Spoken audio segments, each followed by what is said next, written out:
લક્ષ્ય ન્યૂઝ, એક નજર, એક લક્ષ્ય.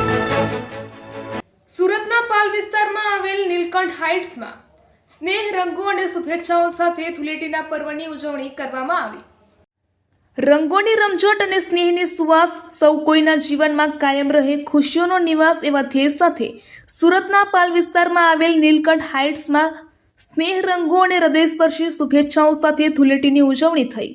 બસંત ઋતુના આગમન સાથે જ દેશ વિદેશમાં રંગોના પવિત્ર પર્વ હોળી ધૂળેટી પૂરજોશમાં ઉજવાતી હોય છે.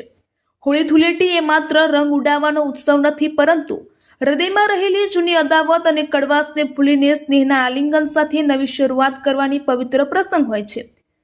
સૌના જીવનમાં ખુશીઓની બોછાર વરસાવવા શહેરના પશ્ચિમ વિભાગમાં આવેલ પાલમાં સ્થિત નીલકંઠ હાઇટ્સમાં ધૂળેટીના ઉત્સવ ધામધૂમથી ઉજવવામાં આવ્યો હતો.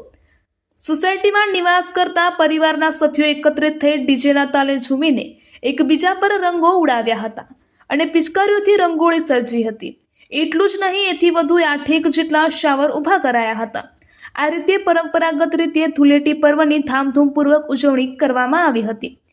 આ રંગોત્સવ પ્રસંગે ગાલ ઉપર લગાવવામાં આવેલ એક ચપટી ગુલાલ વર્ષો જૂની ફરિયાદોને દૂર કરવાની શક્તિ ધરાવે છે અને સામાજિક સમરસતા સાથે સ્નેહના આલિંગન સહિત સમાજમાં માનવતા, સંસ્કૃતિ અને લાગણીનો સુંદર સંદેશ આપ્યો. પ્રત્યેક રંગ એક અનુભૂતિ છે. ખુશીઓ પ્રસરાવવા સુંદર પ્રતીતિરૂપ કાર્યક્રમ પશ્ચાત સર્વે પ્રીતિભોજન માટે લાભાન્વિત બન્યા હતા.